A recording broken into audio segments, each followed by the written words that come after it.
For nearly 5 decades, Graceland stood frozen in time, honoring Elvis Presley, the king of rock and roll. For 48 years, one door at Graceland stayed locked. Not the gates. Not the jungle room. Not the grave in the meditation garden that millions have walked past in silence. A narrow door at the top of a staircase nobody was allowed to climb. Families stayed away from it. Staff were told never to mention it.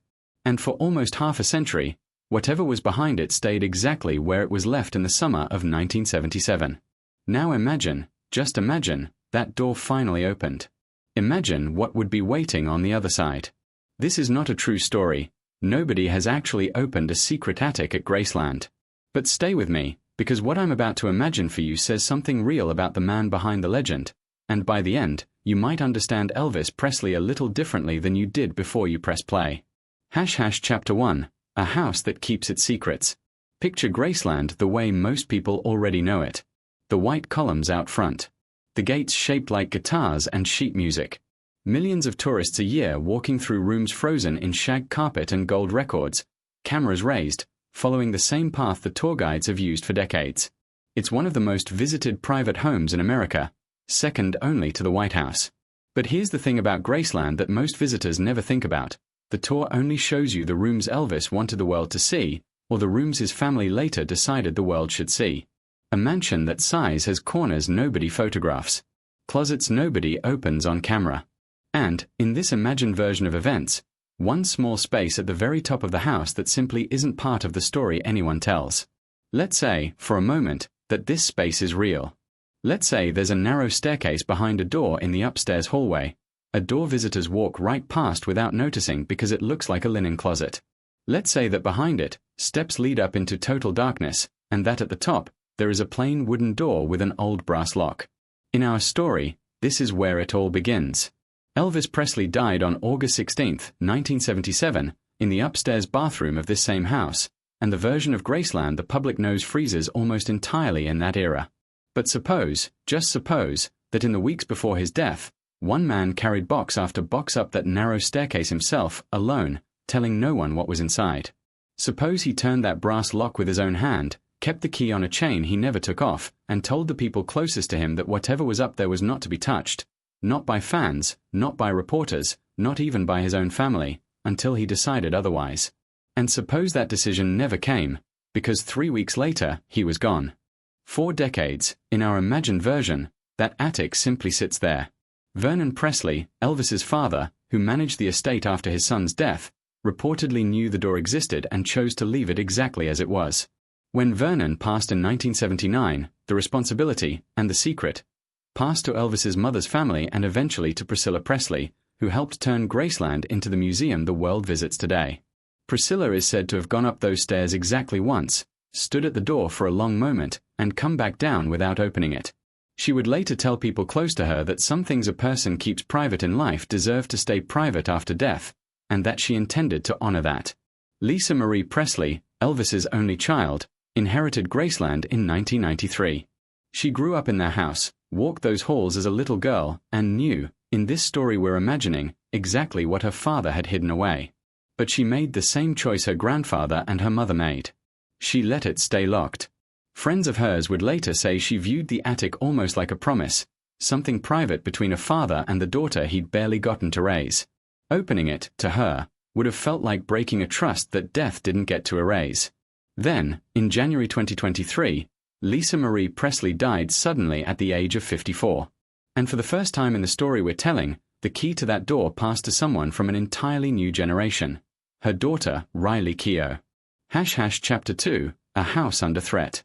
Before we imagine what Riley found, it's worth remembering, because this part actually happened in real life, that 2024 was an extraordinarily difficult year for the Presley family and for Graceland itself.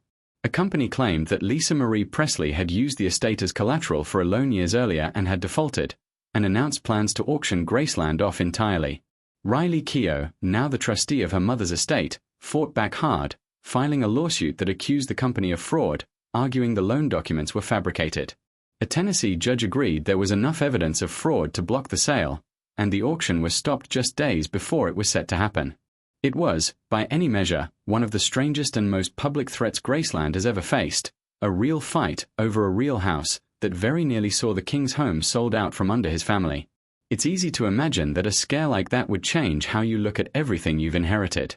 When something you love is nearly taken from you, you start to ask what else is inside it that you've never truly looked at. In our story, that's exactly what happens to Riley. Having just fought to keep Graceland in the family, she starts to feel like she owes it, and her mother, and her grandfather, a closer look at everything the house is holding on to, including that locked door at the top of the stairs. So let's imagine that on a cold morning in January 2025, almost exactly 2 years after her mother's death, Riley Keough finally decides it's time. She doesn't do it alone. She brings in a small team of archivists, the kind of quiet, careful professionals who specialize in handling fragile historical material, the sort of people who normally work with presidential libraries or century-old estates. White gloves, acid-free boxes, cameras to document everything before a single item is moved. This isn't a publicity stunt in our story. Nobody films it for a special, nobody livestreams it. It's done quietly, respectfully, the way you'd handle a grave rather than a treasure hunt. Chapter 3. What the door was hiding. In this imagined version of events, the door creaks open for the first time in 48 years, and the archivists step into a room nobody living has properly seen. The air is thick and still, untouched since the summer Elvis died. A single bulb hangs from the ceiling. There's a small window at the far end, blacked out with heavy curtains, and against one wall, a little window unit air conditioner has apparently been quietly running the entire time, kept alive by generations of Graceland's maintenance staff who were told simply to service it, never to ask why, never to go inside. What strikes everyone first isn't clutter. T's order. Whoever filled this room did it with intention. Boxes line the walls, each one labeled by hand in a scrawled, familiar signature. Tupelo, 1945. Sun Records. The Army. Hollywood Years. The Comeback. Vegas. It reads almost like a man cataloguing his own life before he expected to lose the chance to explain it himself. And near the back, half hidden behind a stack of unlabeled crates, is one box that makes the whole room go quiet. It simply says "For later," and it's dated August 1977, the same month he died. Let's walk through what, in our imagined story, they find inside. In the box marked Tupelo, there's a small stuffed animal, worn thin at the seams, missing one button eye, patched in places with mismatched fabric. Family lore in this story says it was a bear Elvis's mother, Gladys, sewed back together by hand during the hardest years of his childhood, when the family had almost nothing and Gladys was raising him largely on her own while his father served a short jail sentence for a bad check. It's not a museum piece. It's a security blanket that outlived its owner by half a century. In the box marked The Army, there's a Bible, its spine held together with tape, pages soft from being turned again and again. Inside the cover, in a mother's handwriting, a short note asking her son to hold on to his faith while he was away from home. Throughout the pages, underlined verses, small notes in the margins, the private handwriting of a young man trying to make sense of duty, distance, and fame all crashing into his life at once. In another box, a high school yearbook, unremarkable at first glance except for how full it is of signatures. Classmates writing encouragement to a shy teenager who was often teased for the way he dressed, the way he talked, the way he didn't quite fit in. One message, short and almost prophetic: keep singing. You're going places. In the box marked Hollywood, a leather jacket from one of his film roles, and tucked into an inside pocket, a slip of paper with 6 handwritten words: wear this when you need to disappear. Next to it, a small stack of books on Eastern philosophy and questions of the afterlife, heavily annotated, revealing a side of Elvis that never made it into the gospel songs or the sequin jumpsuits, a man quietly wrestling with bigger questions in private, even while the world only ever saw the performer. And in the box marked Vegas, something heavier, a folder, its cover marked confidential, containing what appears to be medical notes from several years before his death, referencing heart strain and warnings about the physical toll of his lifestyle and touring schedule. In our story, the contents stay respectfully unopened to the public. Riley decides some things are still not hers to share, but the cover alone is enough to confirm what biographers have said for decades, that the people closest to Elvis knew, years in advance, that his body was giving out, and the machine around him kept moving anyway. Then there are the tapes. Reel-to-reel recordings labeled simply Practice, 1976, full of Elvis alone with a guitar, experimenting with sounds nobody ever heard him release, gospel melting into blues, blues melting into something almost electronic, an artist quietly still searching for his next chapter even as his health was failing. And one recording in particular, near the bottom of the stack, a stripped-down, unaccompanied version of a well-known ballad, just his voice, unpolished and shaking with emotion, recorded only months before he died. In our imagined story, one music historian listening to it for the first time describes it simply as the sound of a man who already knew. And finally, a box of letters, hundreds of them, still sealed, never opened. Letters from soldiers who said his music got them through deployment. Letters from parents thanking him for something he probably never realized he'd done for their kids. And one letter, postmarked in 1976, gently begging him to slow down, to take care of himself, to rest. Still sealed. Never read.